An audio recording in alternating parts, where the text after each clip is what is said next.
ये जो आपका जो संकल्प पत्र है उसमें यूसीसी लाने का वादा है, तो क्या हम समझे कि जो अगली मोदी सरकार होगी उसके पहले 100 दिनों में ये काम हो जाएगा? देखिए दिबांग जी, यूसीसी एक बहुत बड़ा सोशल रिफॉर्म है जिससे भारतीय समाज के इतनी बड़ी विविधता वाले समाज पे इसकी बहुत बड़ी असर होने वाली है। अभी हमने उत्तराखंड में यूसीसी को बनाया है, कानून उत्तराखंड सरकार ने बनाया, भारतीय जनता पार्टी की सरकार ने बनाया। स्वाभाविक रूप से इसकी सोशल, पॉलिटिकल और लीगल स्क्रूटनी होगी और तीनों जगह राजनीतिक बहस भी जरूरी है, सामाजिक बहस भी जरूरी है और कानूनी बहस भी जरूरी है। ये तीनों बहस समाप्त होने के बाद जो सत्य निकलेगा, कानून में कुछ बदलाव करने की जरूरत पड़ेगी तो भी इस पर सोचा जा सकता है, या तो ये तय होगा कि कानून ठीक ही है।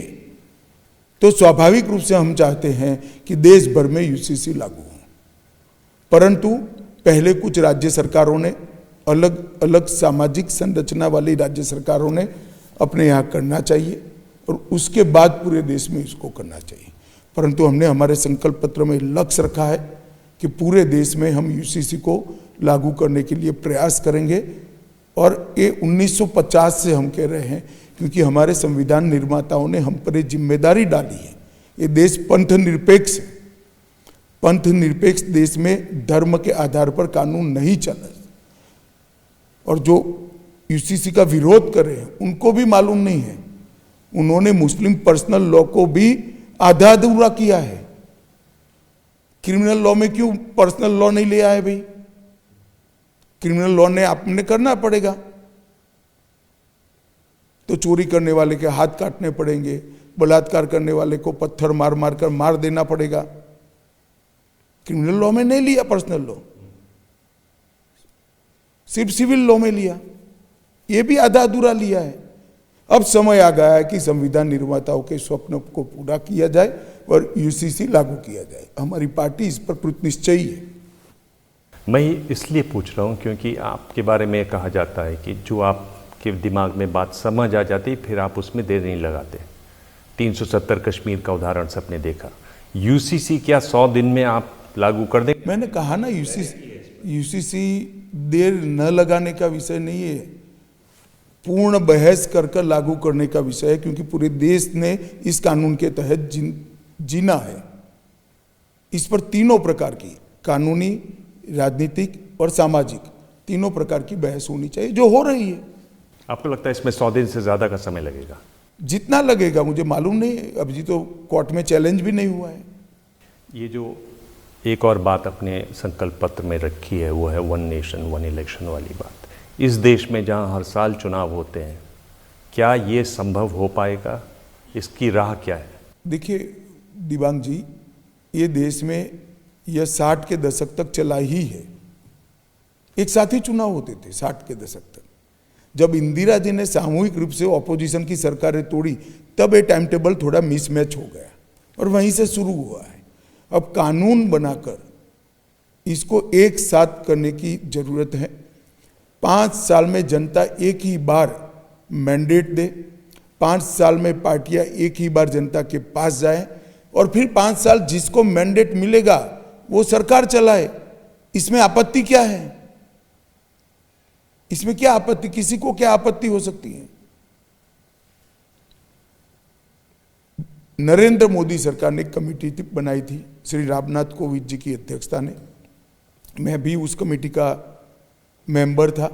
इसने अपनी रिपोर्ट दे दी है, रिपोर्ट सार्वजनिक है। उन्होंने सकारात्मक सिफारिश सरकार को करी है और मैं मानता हूं हमने घोषणा पत्र में सोच समझकर इसको लिया है। संकल्प पत्र में इस देश में एक देश एक चुनाव होना चाहिए, एक मतदाता सूची होनी चाहिए। तो मतलब जिनका जो टर्म बचा हुआ है वो खत्म हो जाएगा? हाँ, वो कानून बनाएंगे तब संसद इस पर बहस कर इसका प्रोविजन करेगी। एक बार तो बचे हुए टर्म को कोई खत्म नहीं कर सकता, मगर नया चुनाव होगा वो मानो 29 में करना है तो 29 तक का होगा, फिर 29 से सब एक साथ होंगे। चुनी हुई सरकार कोई नहीं गिरानी है, मगर नई सरकारें अल्पकाल के लिए चुनी जाएगी और फिर 29 से सब सरकारें 5 साल के लिए चुन जाएगी। ये बताइए कि जो इसमें एक बड़ी बात देखी जा रही है कि चुनावों में जो खर्चा होता है वो कम होता है, वो कम, स्वाभाविक रूप से कम होगा। और इसमें कितना खर्चा होता है अमित जी? क्योंकि आप तो चुनाव बहुत लड़वाते हैं, लगातार लड़वाते रहे हैं, क्योंकि सीएमएस की एक रिपोर्ट बताती है कि 30,000 करोड़ खर्च हुआ 14 में, और 19 में यह आंकड़ा करीब 65,000 करोड़ आ गया। बड़ा चढ़ाकर बताते हैं, परंतु बार बार चुनाव से खर्चा मैं मानता हूं 1/5 हो जाएगा। जितना भी 100 रुपया होता है तो 20 होगा। पर ओवरऑल कितना खर्चा होता होगा? अंदाज लगाना कोई सत्य नहीं बताएगा आपको, क्योंकि डिस्क्वालीफाई हो जाएगा।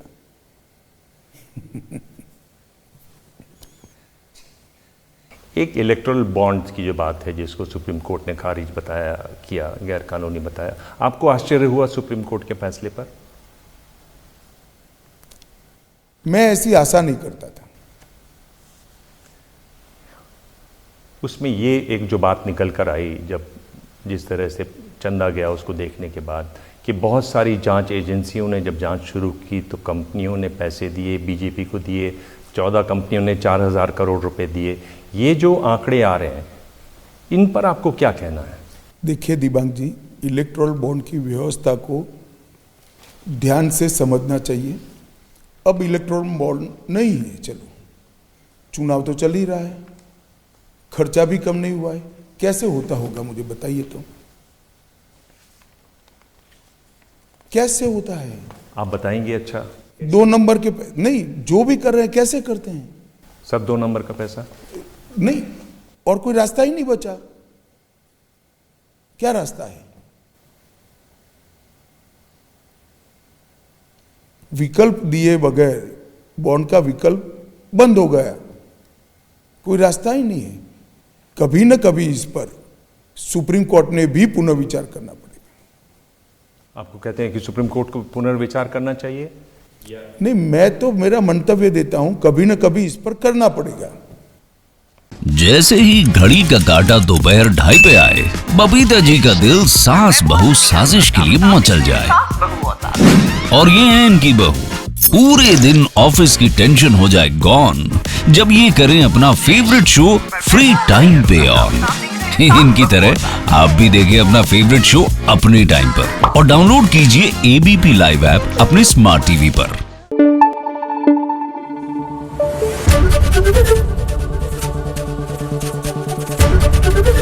एबीपी न्यूज आपको रखे आगे।